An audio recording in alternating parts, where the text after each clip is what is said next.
बहुत बहुत स्वागत है आप सभी का।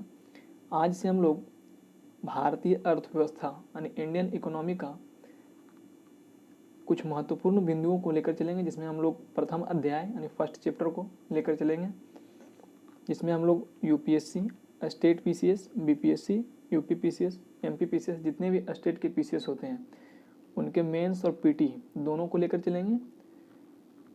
जहाँ पे पीटी वाले बिंदु पर चर्चा करना होगा हम बता देंगे और हम लोग अपने लेवल को धीरे धीरे बढ़ाते जाएंगे। तो चलिए हम लोग स्टार्ट करते हैं, जिसमें हम लोग पहला प्रश्न या पहला बिंदु जिस पे हम लोग चर्चा करेंगे वो भारतीय अर्थव्यवस्था की विशेषता क्या चीज़ है।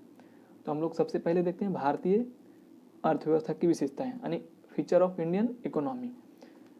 तो चलिए हम लोग पहला पॉइंट जो लिखेंगे इसमें कि पहला पॉइंट हम लोग लिखेंगे कि भारत, आप लोग साथ में लिखते जाएंगे और समझते जाएंगे। भारत एक अल्प विकसित देश है। भारत एक अल्प विकसित देश है। पहला पॉइंट हम लिख दें कि भारत एक अल्प विकसित देश है। तो अल्प विकसित कैसे है, तो इसमें हम लोग चर्चा करेंगे अल्प विकसित कैसे है। तो इसमें हम लोग चर्चा करेंगे कि यहाँ का निम्न प्रति व्यक्ति जो आय है वो निम्न प्रति व्यक्ति आय है। निम्न प्रति व्यक्ति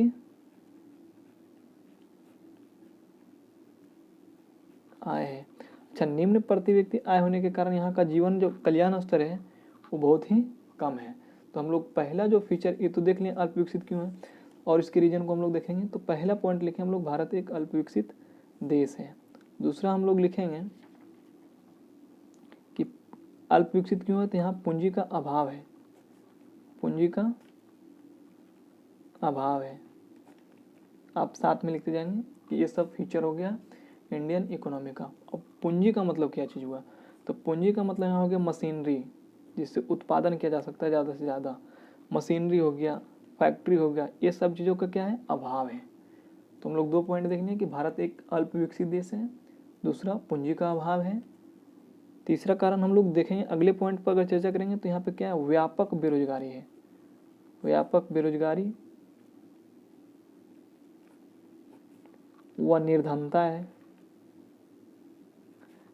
बेरोजगारी व निर्धनता है। तो आप लोग अगर अभी जानना चाहें कि बेरोजगारी क्या चीज़ है, तो प्रचलित सिंपल भाषा में जो हम लोग प्रयोग करेंगे, तो प्रचलित वेतन दर पर अगर कोई काम करने योग्य है और उन्हें काम नहीं मिलता है तो बेरोजगार है। हम लोग आगे बेरोजगारी पर व्यापक चर्चा करेंगे। और निर्धनता क्या चीज़ है, जिनको मूल आवश्यकता यानी खाने के लिए खाना नहीं, पहनने के लिए कपड़ा नहीं और रहने के लिए घर नहीं है, तो क्या हो जाएगा, निर्धनता। तो हम लोग निर्धनता को बड़े विस्तार से देखेंगे। ये आप अल्प विकसित का भी फीचर लिख सकते हैं इन सभी को। तो क्या चीज़ है, तीसरा पॉइंट हम लोग चर्चा करेंगे कि व्यापक बेरोजगारी, बहुत बड़े लेवल पे बेरोजगारी है और क्या चीज़ है, निर्धनता है। और आप अगला पॉइंट लिख सकते हैं कि अधिक असमानता है। अधिक असमानताएं हैं, कोई ज़्यादा गरीब है कोई कम गरीब है, भेदभाव है, अधिक असमानताएं हैं। अगला आप पॉइंट लिख सकते हैं कि क्षेत्रीय असमानता है। क्या चीज़ है, क्षेत्रीय असमानता। हम हर बिंदुओं को चर्चा करके चलेंगे। क्षेत्रीय असमानता बहुत ज़्यादा है। क्षेत्रीय असमानता का मतलब क्या चीज़ हुआ, आप देखेंगे क्षेत्रीय असमानता में एक छोटी सी मैप के सहारे हम लोग समझते हैं। क्षेत्रीय असमानता में आप जो देखेंगे,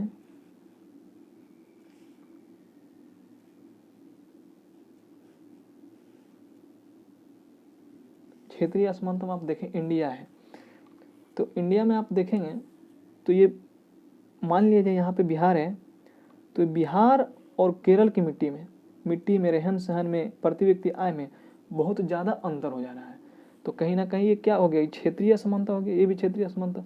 अब यहाँ की प्रति व्यक्ति आय अगर निकाला जाए स्टेट के कंपेयर में, इसे तो निकाला जाता है राष्ट्र में, तो अगर देखिएगा तो यहाँ का जो इनकम है यानी यहाँ का जो मिट्टी है वो बहुत ज़्यादा है, ऋषि के लिए योग बहुत ज़्यादा है, तो बिहार का ज़्यादा योग नहीं है। यानी अन्य कारण है, यहाँ पे लोहा है तो यहाँ पे लोहा नहीं है, यहाँ के आदमी अमीर है। यानी क्षेत्रीय असमानता हो गया कि कोई भूमि रहन सहन के आधार पर आप निकाल सकते हैं कि कोई ज़्यादा, जिसमें सेवा क्षेत्र ज़्यादा विकसित हुआ है।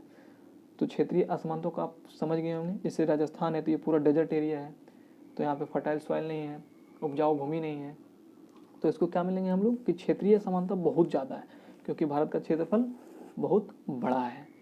आगे हम लोग देखते हैं कृषि क्षेत्र की बहुत प्रधानता है। कृषि क्षेत्र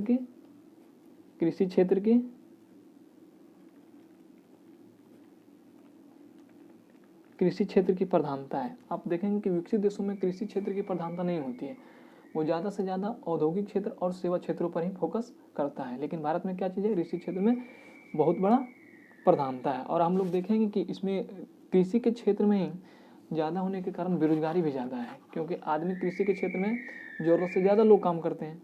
तो इस बात का चर्चा हम लोग करेंगे बेरोजगारी में। और तीसरा हम लोग अगला अगर हम लोग देखना चाहें एक और, इसका हो जाएगा तीव्र जनसंख्या वृद्धि है। तीव्र जनसंख्या वृद्धि दर, यानी हम लोग इतने सारे पॉइंट्स को देख लिए। और अगर लिखना रहे कि तीव्र जनसंख्या वृद्धि के बाद, तो आप चर्चा कर सकते हैं कि द्वैतात्मक अर्थव्यवस्था है। क्या चीज़ है? द्वैतात्मक अर्थव्यवस्था है। द्वैतात्मक अर्थव्यवस्था का मतलब क्या चीज़ हुआ? परंपरागत क्षेत्र और आधुनिक क्षेत्र में अधिक अंतर नहीं होना। यानी इसका द्वैतात्मक अर्थव्यवस्था का मतलब आप अगर सिंपल जानना चाहें तो इसका मतलब है कि अगर कोई परंपरागत है, परंपरागत क्षेत्र और आधुनिक क्षेत्र में, आधुनिक क्षेत्र में ज़्यादा अंतर नहीं होगा। परंपरागत क्षेत्र का मतलब क्या, कि पहले के ज़माने के लोग यानी पुराने ढंग से अगर कृषि को करते आ रहे हैं, इसको परंपरागत क्षेत्र। यानी मान लीजिए पुराने ज़माने के लोग अगर बैल से खेत की जुताई कर रहे हैं, और आधुनिक क्षेत्र में अगर नई मशीन आ गई, मान लीजिए ट्रैक्टर, तो इन दोनों में ज़्यादा अंतर नहीं है। अभी भी ज़्यादातर लोग गाँवों में बैल से ही खेती कर रहे हैं, लेकिन अब धीरे धीरे विकसित हो रहा है। तो आप इसको बोल सकते हैं कि परंपरागत क्षेत्र जो है द्वैतात्मक अर्थव्यवस्था है, इसमें ज़्यादा उपयोग नहीं किया गया है। इसमें परंपरागत क्षेत्र में क्या है कि ओल्ड टेक्नोलॉजी का ही हम लोग उपयोग कर रहे हैं, न्यू टेक्नोलॉजी का उपयोग नहीं कर रहे हैं। तो हम लोग को क्या करना चाहिए, न्यू टेक्नोलॉजी का उपयोग करना चाहिए। कम से कम आदमियों को कृषि में होना चाहिए जितना लोगों को काम मिले। और अगला पॉइंट एक और हम लोग देख सकते हैं, वो होगा निम्न कल्याण स्तर है यहाँ का। निम्न पर देख लेंगे हम लोग क्या चीज़ है, निम्न कल्याण स्तर। निम्न कल्याण स्तर है। निम्न कल्याण स्तर का मतलब क्या है, low level of well being, मतलब इसमें एजुकेशन और हेल्थ जो बहुत ही, एजुकेशन यहाँ का ठीक नहीं है, मतलब बढ़िया नहीं है, जिस लेवल का होना चाहिए उस लेवल का नहीं है। हेल्थ यहाँ का नहीं है। इंफ्रास्ट्रक्चर में जितने भी चीज़ आ गया, रोड यहाँ का बढ़िया नहीं है। अब धीरे धीरे देश प्रगति की ओर बढ़ेगा। तो ये सारी चीज़ की कमी है जो अल्प विकसित देशों को दर्शाता है। अगला और अगर आप लिखना चाहें तो नियोजित अर्थव्यवस्था है। नियोजित अर्थव्यवस्था है। नियोजित अर्थव्यवस्था है। और आप लिखना चाहें एक पॉइंट बहुत ही महत्वपूर्ण है नियोजित अर्थव्यवस्था के बाद, प्रगतिशील अर्थव्यवस्था है। हम लोग अल्प विकसित हैं, विकासशील अल्प विकसित दोनों एक ही हैं, तो हम लोग बोल सकते हैं प्रगतिशील अर्थव्यवस्था है। हम लोग बहुत ही अच्छे से प्रगति कर रहे हैं, तो प्रगतिशील अर्थव्यवस्था है। इन सारी फीचर्स को आप लिख सकते हैं। अगर मेंस में आए या पीटी में आए कि इनमें से कौन सा सही नहीं है, तो इसमें भी आप छाट सकते हैं। तो हम लोग पहला जो डिस्कशन करेंगे, पहला क्या चीज़ होगा कि भारत एक अल्प विकसित देश है। दूसरा, पूंजी का अभाव है। तीसरा, पूंजी का अभाव, पूंजी का मतलब समझिए आप, पैसा नहीं, मशीनरी, फैक्ट्री इत्यादि। और व्यापक बेरोजगारी एवं निर्धनता है। निर्धनता आपको बता दिए, बेरोजगारी क्या बता दिए। अधिक असमानता है, क्षेत्रीय असमानता, यानी क्षेत्र के आधार पर असमानता, आप कह सकते हैं कि क्षेत्र के आधार पर असमानता है। कृषि क्षेत्र की प्रधानता है। तीव्र जनसंख्या वृद्धि है। द्वैतात्मक अर्थव्यवस्था है। द्वैतात्मक अर्थव्यवस्था में बता दें आधुनिक टेक्नोलॉजी और पुराने ज़माने की टेक्नोलॉजी में ज़्यादा अंतर नहीं है। और निम्न कल्याण स्तर है। निम्न कल्याण स्तर का मतलब क्या चीज़ हुआ कि टेक्नोलॉजी इंफ्रास्ट्रक्चर जो हमारा बहुत अच्छा विकसित नहीं हो पाया है। यानी एजुकेशन बढ़िया लेवल का नहीं है जिस लेवल का चाहिए। हेल्थ बढ़िया लेवल का मौजूद नहीं है। रोड नहीं है। इंफ्रास्ट्रक्चर में जितनी भी चीज़ आते हैं। और नियोजित अर्थव्यवस्था है और प्रगतिशील अर्थव्यवस्था है, यानी हम लोग प्रगतिशील कर रहे हैं। और इसके लिए एक और आप लिख सकते हैं कि आर्थिक सुधार किया गया है। आर्थिक सुधार 1991, आप इसको भी लिख सकते हैं आर्थिक सुधार, जिसमें एलपीजी हम लोग बहुत ही विस्तार से चर्चा करेंगे। आप सिर्फ यहाँ पे पॉइंट लिख सकते हैं, आर्थिक सुधार 1991। ये सारा हो गया फीचर्स ऑफ इंडियन इकोनॉमी। अब हम लोग अगली वीडियो में देखेंगे आर्थिक प्रणालियों के प्रकार।